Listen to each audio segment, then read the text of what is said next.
నమస్తే, నేను Kavitha. Welcome to I dream. Pushpa 2 the rule trailer release అయింది. శ్రీవల్లి మాటల్లో చెప్పాలంటే పుష్ప ఒక బ్రాండ్. అదే పుష్ప మాటల్లో చెప్పాలంటే ఫైర్ బ్రాండ్. ట్రైలర్ మాత్రం ఎలా ఉంది? మనతో పాటుగా ఉన్నారు సీనియర్ జర్నలిస్ట్ మహర్షి గారు. మహర్షి గారు, నమస్కారం సార్. సార్, పుష్ప 2 ట్రైలర్ చూసిన తర్వాత ఏమనిపించింది? యాక్చువల్గా అది ఎలా ఉంది? బోల్డ్ అండ్ ఎక్స్పెక్టేషన్స్ ఎప్పుడెప్పుడా అని ఎదురు చూస్తున్నారు. సో ఫైనల్ గా వచ్చింది. ట్రైలర్ అదిరిపోయింది, అందులో ఎవరికి డౌట్ లేదు. ఎక్కువ ఎక్స్పెక్టేషన్స్ పెంచడం పెంచడం పెంచడం అనేది అది ఏదో ఒక అద్భుతాన్ని మనం థియేటర్లో చూడబోతున్నాము అన్నట్టుగా ఉంది ఆ ట్రైలర్. ఆ ట్రైలర్లోనే చాలా విషయాలు చెప్పేశారు. ఎలివేషన్ మీద ఎలివేషన్, ఎలివేషన్ మీద ఎలివేషన్. అంటే ఎవడరా వీడు అనేది ఒకటి, తర్వాత వాడు పేరు చిన్నదే కానీ విషయం చాలా పెద్దది అన్నట్టు ఒకటి, పుష్ప అంటే బ్రాండ్ అనే ఒకటి, వీడు నేషనల్ కాదు ఇంటర్నేషనల్ అని ఒకటి, తర్వాత పుష్ప వైల్డ్ ఫైర్ అని, ఇలా వరుసగా చెప్తూ వచ్చారు. ఇన్ని ఎలివేషన్లు ఆ సినిమాలో ఉండాలి, ఉంటాయని ఆశిద్దాం. ఎందుకంటే దాని బిజినెస్ కూడా అంటే ఓపెనింగ్స్ బ్రహ్మాండంగా వస్తాయి, నో డౌట్. వాళ్ళు 11,500 థియేటర్లు వరల్డ్ వైడ్ ఇస్తున్నారు. అంటే 5,000 థియేటర్లు బయట దేశాలు, మన దేశంలో 6,500. అంటే 1,300 కోట్ల రూపాయలు కలెక్ట్ చేస్తే తప్ప అది బ్రేక్ ఈవెన్ కాదు. అంటే ఒకసారి మీరు ఊహించుకోండి ఆ నంబర్ని. కాబట్టి ఏ రేంజ్ అంటే మన తెలుగు వాళ్ళ సినిమా, తెలుగు హీరో సినిమా ఈరోజు 1,300 కోట్ల రూపాయలు ఓపెనింగ్స్ తెచ్చుకోబోతా ఉంది. అంటే మామూలు విషయం కాదు అది. అయితే దీంట్లో ఏమిటంటే, అంటే ఆ సినిమా ఎలా ఉంటుంది అనేది ఒక క్లారిటీ ఉంది మనకు. ఎందుకు క్లారిటీ ఉందంటే మనం 1 చూసాం కాబట్టి.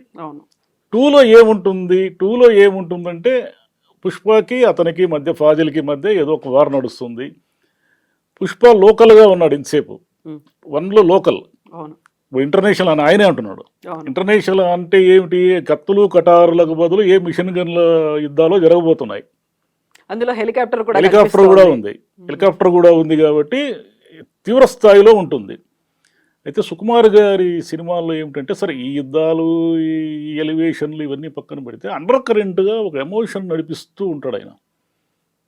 సినిమా అలా మామూలుగా వెళ్తున్నట్టుగా ఉండి హఠాత్తుగా ఒక హైప్ తీసుకుంటుంది, సడన్గా అట్లా జర్క్ ఇస్తుంది అన్నట్టు. మీరు పుష్ప 1లో కూడా మీరు గమనించవచ్చు, సాధారణంగా ఉన్న సన్నివేశాల్లో నుంచి హఠాత్తుగా పైకి లేస్తుంది సినిమా. ఆమె హీరోయిన్తో ఉన్న ఆ ప్రేమ తర్వాత అమ్మాయిని సేవ్ చేయడము, వాళ్ళ తల్లి తరఫున అతను ఎలా ఉంటాడు, ఇవన్నీ వరుసగా మనకు చూపిస్తూ ఆ పుష్ప క్యారెక్టర్ని ఎలివేట్ చేస్తూ వస్తారు. దీంట్లో పుష్ప 2లో ఉన్న ప్లస్ పాయింట్ ఏమిటంటే, మీకు కొత్తగా మీరు ఏమీ పరిచయం చేయక్కర్లేదు. పుష్ప ఎలా ఉంటాడో మనకు తెలుసు, శ్రీవల్లి ఎలా ఉంటుందో మనకు తెలుసు, ఫాజిల్ ఎలా ఉంటాడో మనకు తెలుసు. దాంట్లో కొత్త విలన్లు ఎవరైనా వస్తే తప్ప, అంటే కొత్త వాళ్ళు ఆల్రెడీ సునీలు వీళ్ళందరూ ఉన్నారు, మీకు ట్రైలర్లో కూడా కనిపిస్తున్నారు. కొత్త పరిణామం ఏమైనా జరుగుతుందా? అతను పగబట్టాడు, ఎవరు? షకావత్ పగబట్టినోడు సెకండ్ ట్రైలర్లో ఏమంటున్నాడు? పార్టీ ఉంది అంటున్నాడు. కన్ఫర్మ్ చేశాడు. పార్టీ ఉంది అంటే ఏమిటి? నీ సంగతి చూస్తాననే కదా దాని అర్థం. రెండోది ఏమిటి? ఫైరే కదా అంటాడు. ఫైర్ కాదు, వైల్డ్ ఫైర్ అంటాడు.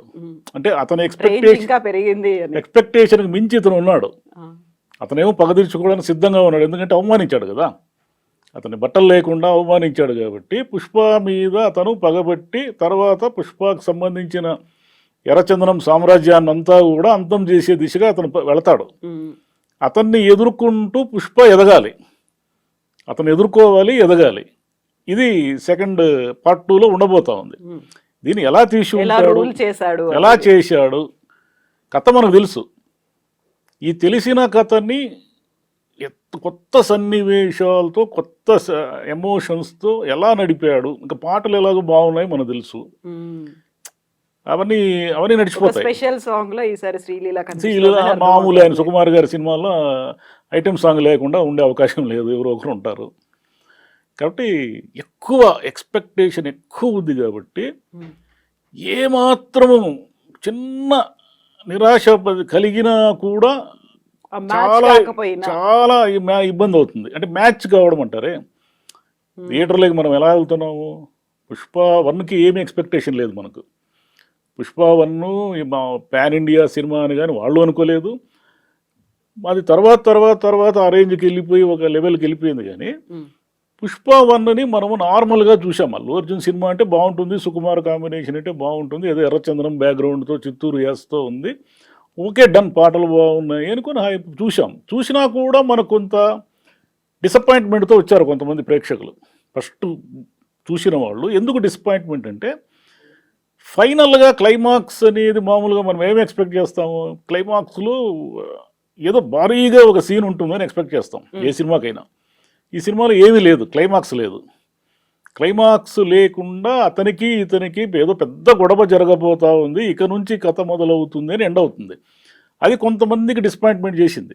కానీ లాస్ట్లో పుష్ప తాళిగట్టి అదంతా ఎలివేషన్ ఉంది కదా, ఇప్పుడే కదా కథ స్టార్ట్ అయింది అంటాడు కదా, ఓహో కొంచెం సంతృప్తికరంగా బయటకు వచ్చారు కొంత డిసప్పాయింట్మెంట్ తట్టుకొని. ఇప్పుడు ఏమిటంటే ఇక్కడ విపరీతమైన అంచనా. పుష్ప 2 అనేది మామూలు సినిమా కాదు, మొత్తం దేశమంతా ఉంది ఇప్పుడు అంచనా. అవును, అందులోనూ డిలేస్ అవుతూ వచ్చాయి మొత్తం. అదేంటి మన విదేశాల్లో కూడా, అమెరికాలో విపరీతంగా థియేటర్లు ఇస్తున్నారు. కాబట్టి ఇన్ని అంచనాలు అందుకోవాలి. ఒత్తిడి కూడా చాలా తీవ్రంగా ఉంటుంది. అల్లు అర్జున్ మీద కావచ్చు, సుకుమార్ గారి మీద కావచ్చు, ఒత్తిడి విపరీతంగా ఉంటుంది. ఈ ఒత్తిడినంతా తట్టుకొని వాళ్ళు ఎలా అవుట్పుట్ ఇచ్చారు, ఏం చేశారు అనేది మనకు డిసెంబర్ అయితే తెలుస్తుంది. సో అందులో మీరు ఫస్ట్ సీక్వెల్ పార్ట్ 1లో చెప్పినట్టుగా, ద రైజ్లో చెప్పినట్టుగా, అందులో అమ్మాయి సెంటిమెంట్, అమ్మ సెంటిమెంట్ ఎలా అయితే ఉంది, ఇందులో కూడా భార్య సెంటిమెంట్ అనేది కనిపిస్తుంది. అండ్ మనకి ట్రైలర్లో ఇంట్రడక్షన్లో కనిపించినటువంటి జగపతి బాబు క్యారెక్టర్లో మనీ అండ్ పవర్, దీంతో పాటుగా ఆయనకి ఏదో తెలియని సారోనెస్ కూడా ఉంది, ఏదో ఒక బాధ ఉంది అనేది. అంటే అక్కడ కూడా మళ్ళీ ఒక ఎమోషన్ అనేది కనిపిస్తోంది. అందులో బాధ ఎందుకుంది పుష్పకి, తండ్రికి సంబంధించిన ఒక ఎలిమెంట్ అతన్ని మైండ్లో నడుస్తూ ఉంది.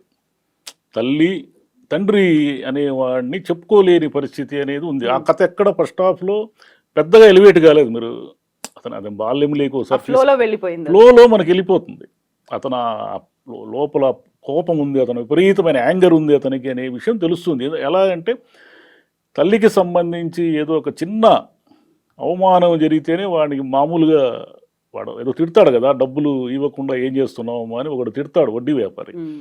తిడితే పుష్ప మళ్ళీ వాడికి డబ్బులు ఇచ్చి ఊరంతా తంతాడు వాడిని. ఊరంతా వాడు చెప్పాలి, నేను పుష్ప నాకు డబ్బులు ఇచ్చేసాడు, అంటే అంత కోపం అతనికి. ఈ కోపం అంతా ఎక్కడి నుంచి వచ్చిందంటే, తండ్రి ఎవరో చెప్పుకోలేని, తండ్రి అంటూ తనకు లేనటువంటి ఒక విచిత్రమైన పరిస్థితి ఉంది అతనికి.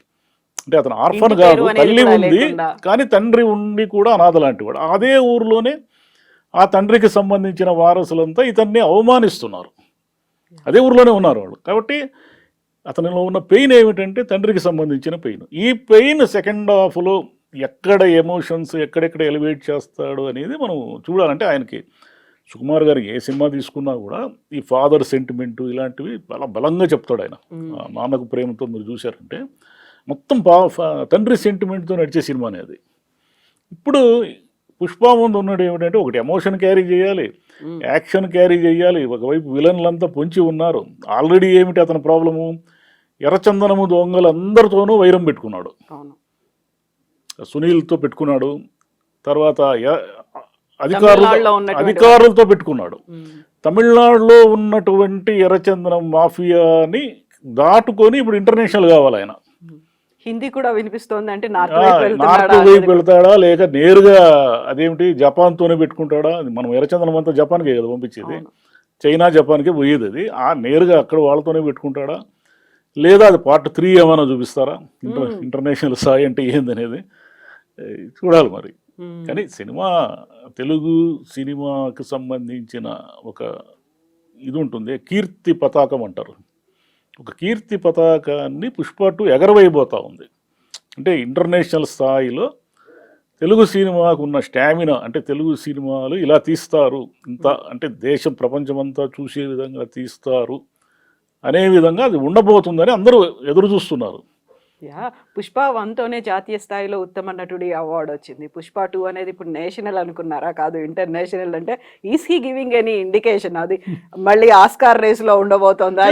ఏముంది, మనకు త్రిబుల్-ఆర్కి వచ్చింది కదా మనకి, మన తెలుగుకి ఆస్కార్ అనేది మనం కల్లో కూడా ఊహించలేదు కదా. ఇప్పుడు కల్లో కూడా ఊహించినటువంటి విషయం ఒకటి త్రిబుల్-ఆర్ తెచ్చుకుంది కదా. అయితే ఆస్కార్ అనేది మన వరకు రాదు అని మనం చాలా స్పష్టంగా ఉన్నాం కదా. అట్లాంటిది మనకు వచ్చిందంటే రేపు పుష్ప 2 కూడా రావచ్చు.